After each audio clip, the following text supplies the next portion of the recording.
Olá pessoal, vocês já ouviram falar sobre a relatividade do tempo? Você já tentou entender o que significa esse conceito?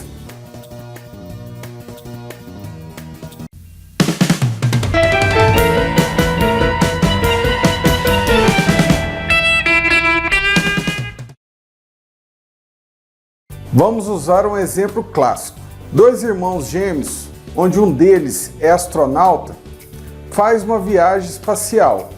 Enquanto o irmão que ficou na Terra registra vários anos que durou essa viagem, quando seu irmão chega, ele está mais jovem, porque para esse irmão que viajou no espaço, o tempo passou mais lentamente. Ou seja, por exemplo, se para o irmão que ficou na Terra se passaram 20 anos, para o irmão que estava na nave passaram-se apenas 8, ou 5, ou 10. Isso vai depender da velocidade que ele viajou nesse período. Mas para ser considerável essa dilatação temporal ou diferença de tempos registrados, a velocidade tem que ser muito grande. Ela tem que ser comparável com a velocidade da luz. Isso não é uma falha de medição do relógio ou uma simples ilusão. Realmente é um fato físico. Isto é comprovado por diversos experimentos e essa teoria foi resultado de um trabalho de vários físicos e cientistas. Mas no caso de um observador que está em movimento, numa velocidade muito alta, comparável com a velocidade da luz, não é só o seu relógio que passa mais lentamente, mas também as batidas do seu coração, o próprio envelhecimento do organismo, de todos os organismos que estão à sua volta. Enfim, é o próprio tempo que é realmente relativo. Vamos ilustrar esse fato da seguinte maneira. Para um observador que está em movimento, que tem seu tempo mais lento do que um observador que está em repouso, ele assistindo um evento, digamos uma corrida, uma maratona, para ele vai estar tudo normal, assim como para o outro observador. Mas um, em comparação com o outro, tem a diferença. O observador que está em repouso, olhando para este evento visto pelo observador em movimento, verá tudo acontecendo em câmera lenta, enquanto que o observador em movimento vai ver o evento do observador que está em repouso, digamos, com imagens aceleradas, que tudo acontece mais rápido. Mas repetindo, para cada um, tudo acontece normalmente. O que é relativo é um observando o referencial do outro. As equações da física com velocidades relativas, considerando o tempo absoluto, assim como o espaço absoluto, é apenas uma aproximação. Aproximação para velocidades pequenas em comparação com a velocidade da luz, assim como a velocidade de um avião, de um carro. Mas para velocidades altas, comparáveis com a velocidade da luz, são outras equações, são as equações da relatividade, ou chamadas por alguns equações da física moderna. Então, pessoal, antes de chegar ao foco dessa videoaula, que é a relatividade do tempo, vamos fazer uma revisão de alguns conceitos da física clássica, que é a velocidade relativa considerando o tempo absoluto. Dados movimentos em uma única direção, a velocidade relativa entre dois observadores, segundo a física clássica, é a velocidade de A em relação a B, é a velocidade de A menos a velocidade de B. Agora alguns exemplos para recordar e para ilustrar aqui os conceitos, tá? Uma pessoa parada à beira de uma estrada vê um veículo se movendo. Para a pessoa, é o veículo que está se movendo. E para o motorista do veículo, que está parado em relação ao mesmo, é a pessoa e tudo que está em volta do carro é que está em movimento.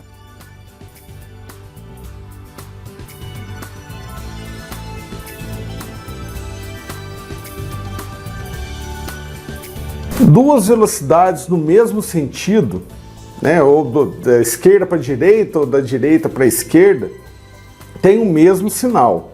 E com isso, a velocidade relativa entre elas se dá pela subtração entre as mesmas. Vamos lá ao primeiro exemplo, ó.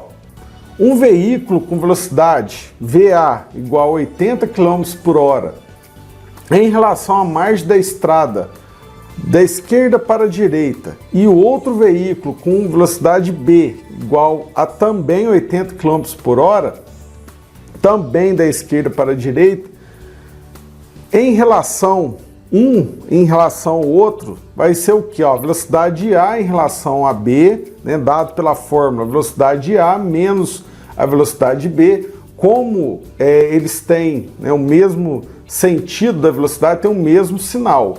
E esse sinal de menos vindo da fórmula vai ser o que? 80 menos 80 é igual a zero. Então, ou seja, o motorista, né, que está na frente, ao olhar o retrovisor, vê o outro carro sempre a mesma distância dele. Assim como o motorista que está no carro de trás, sempre vê o carro à sua frente a mesma distância. Então, eles vão ter a impressão de que estão parados um em relação ao outro. E tudo que está em volta deles é que está em movimento, ok? Vamos para o próximo exemplo, ó. Dois corpos com velocidades de sentidos contrários, inverte-se o sinal de uma das suas velocidades. A escolha é arbitrária, tá? Então, se um tá da esquerda para a direita, a gente adota como sinal positivo. O outro que está da direita para a esquerda, aí a gente tem que adotar com o sinal contrário. Então, se um é positivo, o outro é negativo, tá? Então, ó, vamos no nosso exemplo aqui, ó, vamos considerar da esquerda para a direita como positivo e da direita para a esquerda como negativo. Agora um exemplo numérico. Um carro com velocidade VA 80 km por hora em relação à margem da estrada, no sentido da esquerda para a direita. No referencial de outro veículo com velocidade 70 km por hora em relação à estrada, no sentido oposto, ou seja, da direita para a esquerda, vamos adotar o seguinte, ó, VB igual a menos 70 km por hora, pela adoção arbitrária aí que a gente escolheu, né, do referencial. Então é o seguinte, ó, a velocidade relativa entre os dois vai ser o que? VAB, ou seja, velocidade A em relação a B é VA menos VB. VB que é negativo, então 80 menos 70. Menos com menos dá mais, então ó, 80 mais 70. Então a velocidade relativa entre eles é 150 km por hora. Para um observador parado à margem da estrada, ele vai ver tanto um veículo, né, da esquerda para a direita, ou o da direita para a esquerda, com suas respectivas velocidades, que marcam no velocímetro. Mas os motoristas, né, desses veículos vão ver eles muito mais rápidos, né, entre eles, mais do que está marcando ali no seu velocímetro. Então, para fechar essa revisão aqui, se a gente fazer a pergunta assim, que velocidade tem determinado corpo? A resposta correta é o seguinte, depende do referencial. Agora vamos analisar o caso da velocidade relativa com duas direções diferentes, por exemplo, horizontal, na direção horizontal e vertical, que pode ser chamado essas duas direções como duas dimensões, tá? Isso aí é assunto para uma próxima videoaula, mas vamos focar aqui, ó, o movimento de um barco atravessando um rio, conforme as imagens aí, ó. Na travessia de um rio, a correnteza tem uma velocidade horizontal e o barco uma velocidade vertical. O movimento é dado pela resultante das velocidades horizontal e vertical. Fazendo o diagrama, conforme pode ser visto aí, é de rápida identificação de que se pode usar, e no caso vamos usar, o Teorema de Pitágoras para determinar a velocidade resultante, onde a mesma representa a hipotenusa do triângulo retângulo. E os catetos nada mais são que as velocidades da correnteza e do barco. E eles têm um ângulo de 90 graus entre si. Com isso forma o diagrama de um triângulo retângulo e pode-se usar a relação do teorema de Pitágoras. A hipotenusa ao quadrado é igual à soma dos quadrados dos catetos, tá? Então vamos lá, vamos exemplificar um caso numérico aqui, ó.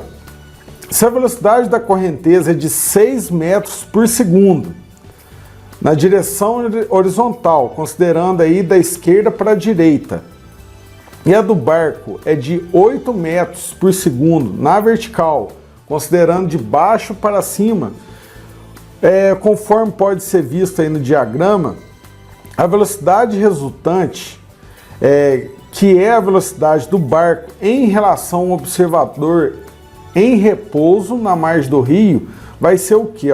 Velocidade resultante ao quadrado é igual a 6 ao quadrado, que é a velocidade da correnteza, mais 8 ao quadrado, que é a velocidade do barco na vertical, ok?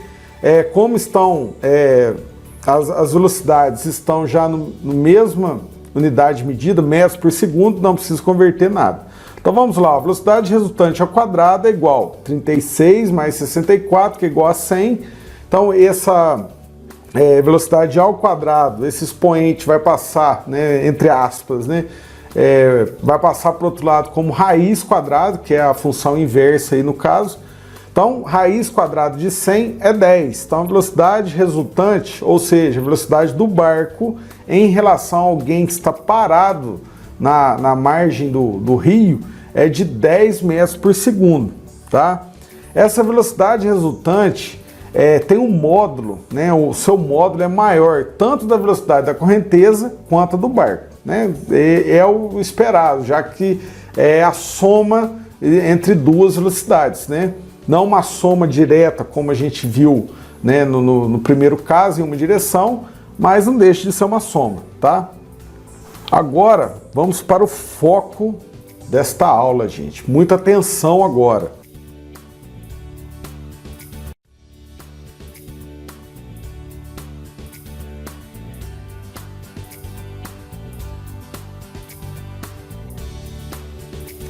Um dos postulados da física moderna que foi verificado e a cada vez mais é comprovado por diversos experimentos é o seguinte: a velocidade de propagação da luz no espaço livre tem o mesmo valor para todos os observadores, não importando o movimento da fonte ou do observador. Ou seja, a rapidez de propagação da luz é uma constante. Vejamos alguns exemplos conceituais.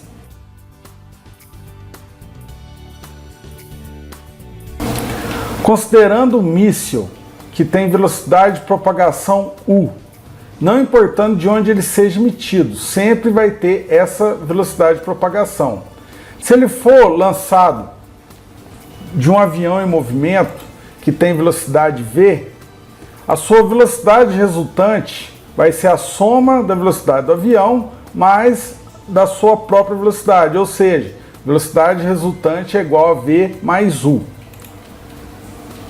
Se compararmos o lançamento do míssil feito do avião em movimento ou de um canhão em repouso, mesmo o míssil tendo a mesma velocidade própria, avançará mais rapidamente, pois se trata de uma velocidade resultante, que é a soma da velocidade do avião mais a do míssil.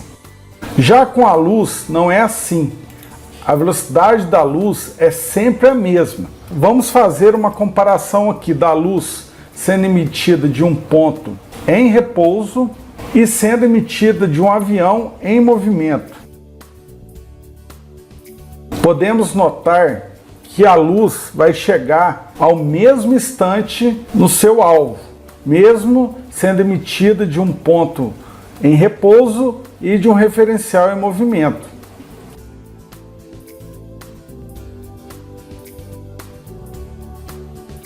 Então, esse é o postulado. a luz sempre tem a mesma velocidade, não importando o referencial, se ele está em movimento ou não. Experimentalmente, essa velocidade da luz já foi encontrado seu valor numérico. Atualmente, se sabe que essa velocidade é aproximadamente 300 milhões de metros por segundo, ou seja, a cada 1 segundo a luz avança 300 milhões de metros. Vamos considerar a seguinte situação: uma nave espacial que está em movimento em relação à Terra e 2 observadores, um observador que está dentro da nave e um outro que está na Terra, em repouso. Então a velocidade da nave vai ser representada por V. Agora vamos considerar a seguinte situação: um astronauta dentro da nave vai emitir uma luz verticalmente de baixo para cima.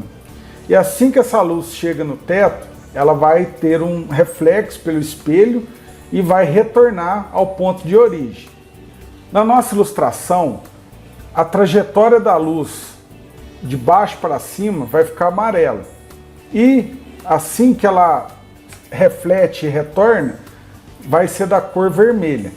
O astronauta que está em movimento juntamente com a nave vai observar o movimento vertical da luz, tanto na ida quanto na volta.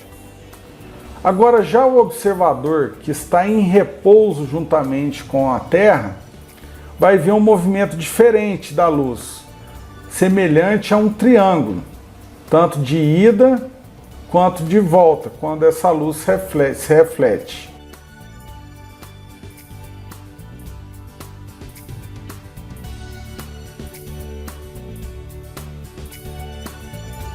Agora, considerando a metade desse triângulo, vamos ter a seguinte relação. Temos o deslocamento da luz vista pelo observador, temos aí a altura dele como o deslocamento da luz vista pelo astronauta, e a base desse triângulo é o deslocamento da nave. Lembrando que deslocamento é igual a velocidade vezes o tempo. Como esse triângulo possui um ângulo de 90 graus, ele é um triângulo retângulo.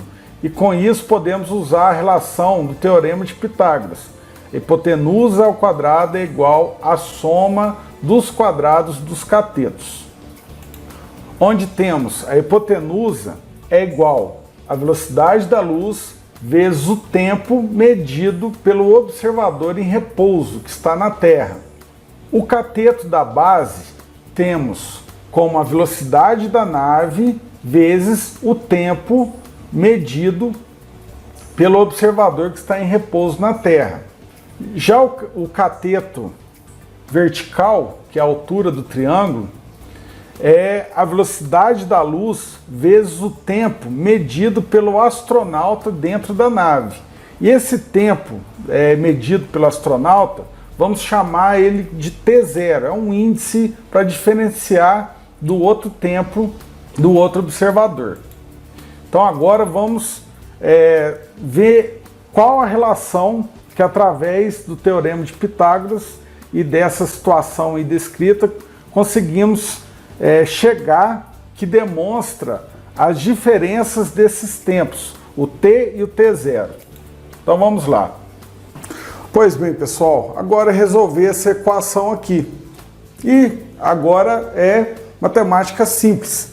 Aplicado aqui o Teorema de Pitágoras, né, conforme aí foi explicado anteriormente, agora é desenvolver. Esse expoente ao quadrado fora do parênteses aqui, a gente vai aplicar em cada termo aqui, ó, vai ficar o seguinte: c ao quadrado vezes t ao quadrado é igual a v ao quadrado vezes t ao quadrado mais c ao quadrado vezes t0 ao quadrado. Agora o que podemos fazer é o seguinte: esse c ao quadrado que está aqui multiplicando, a gente pode passar para lá dividindo, tá? Ele vai sair daqui, ó, e passar dividindo aqui todo o termo, ok? Isso vai resultar em quê? Vamos lá, ó. t ao quadrado é igual v ao quadrado vezes t ao quadrado dividido por c ao quadrado, vai ficar isso aqui. Mas no segundo termo aqui, isso aqui vai cancelar, ó, esse c ao quadrado com o c ao quadrado. Vai ficar apenas o t0 ao quadrado. Agora o seguinte, a gente vai isolar aqui o t. Então esse termo todo aqui vai passar para cá. Se ele está aqui positivo, passa negativo. Então, ó, t ao quadrado menos v ao quadrado, t ao quadrado dividido por c ao quadrado, que é igual a t0 ao quadrado. Agora a gente coloca o fator comum em evidência aqui, ó. E aparece, ó, e divide os termos por esse fator comum em evidência, ó. T ao quadrado dividido por t ao quadrado é 1. Menos v ao quadrado, t ao quadrado, dividido por c ao quadrado, dividido por t ao quadrado, esse t ao quadrado vai ficar 1, né? Então vamos lá, ó. V ao quadrado dividido por c ao quadrado, que é igual a t0 ao quadrado. E agora, simplesmente, a gente deixa ele sozinho aqui, ó. Se esse termo está multiplicando, ele passa para lá dividindo. Então, ó, t0 ao quadrado dividido por 1 menos v ao quadrado dividido por c ao quadrado. E, para finalizar, esse expoente que é ao quadrado, ele é como se fosse, né, passa para o outro lado como raiz quadrada. Então, fazendo aqui assim, ó, raiz quadrada. Agora o seguinte, esse termo aqui, ao quadrado, sendo a raiz quadrada dele, esse termo sai fora da raiz, ok? Então o resultado final aqui, finalmente, é esse, ó, t é igual ao t0, porque ó, ele saiu da raiz quadrada. E o denominador não saiu, então vai ficar raiz de 1 menos v ao quadrado dividido por c ao quadrado. Então, eis nosso resultado. Agora vejamos o que isso aqui representa. Vamos ver agora alguns exemplos. Um dos aviões mais rápidos do mundo tem velocidade de 3.590 km por hora, que equivale a 997 metros por segundo. Ó, em um segundo, 997 metros se ele percorre. Então, quase 1.000 metros. Considerando o tempo de um observador em repouso, T, o tempo medido do piloto que está dentro desse avião é o T0. Então, ele, considerando a velocidade máxima, vamos aplicar agora na fórmula, tá? Então, ó, lembrando que a velocidade da luz é 300 milhões de metros por segundo, então vamos lá, aplicando a fórmula, ó, T é igual a T0 dividido por raiz de 1 menos 997 ao quadrado dividido por 300 milhões ao quadrado. Então, enfim, aplicando aí, usando a calculadora para facilitar, temos o que, ó? Vamos ver aí na imagem, ó. São muito próximos esse tempo, é imperceptível.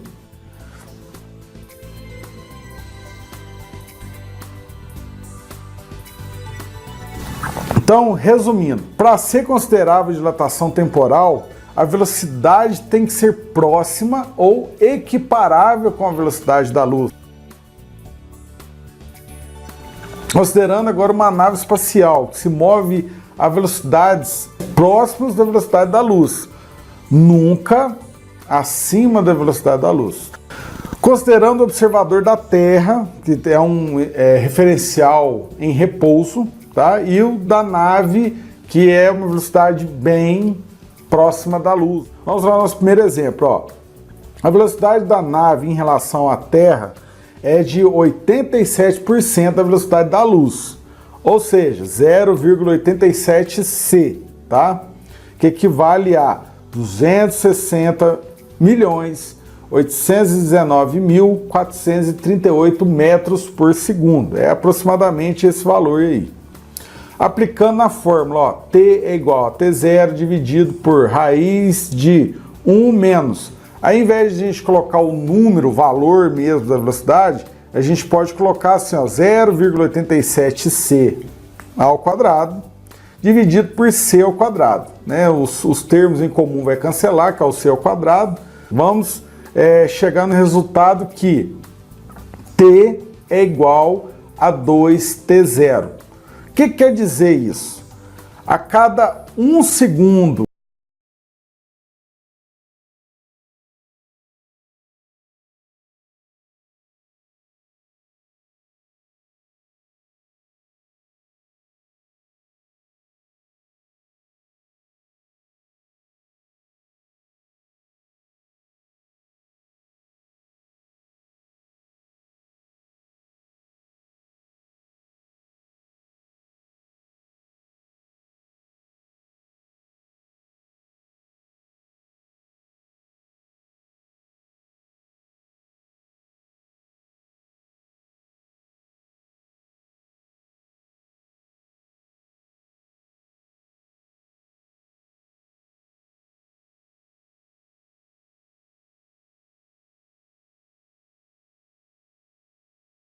supondo uma velocidade da nave de 98% da velocidade da luz, ou seja, 0,98c.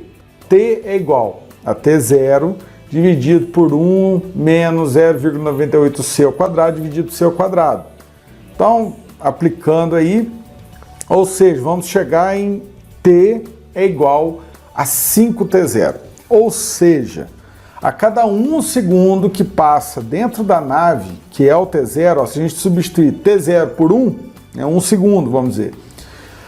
O T, que é o nosso tempo aqui na Terra, né, considerado um referencial em repouso, vai passar 5 segundos. Então, 2 segundos dentro da nave. Para nós vai passar 10 segundos.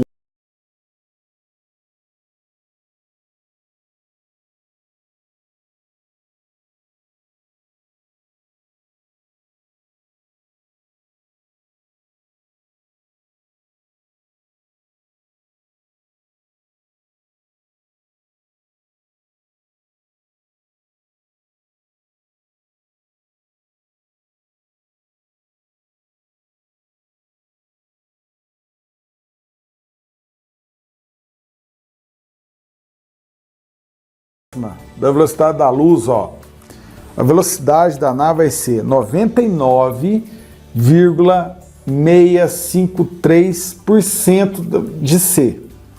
Então assim, ó, quanto mais próximo da velocidade da luz, maior vai ser essa dilatação, ok? Então nesse exemplo aqui, ó, a velocidade é 99,653% da velocidade da luz, tá?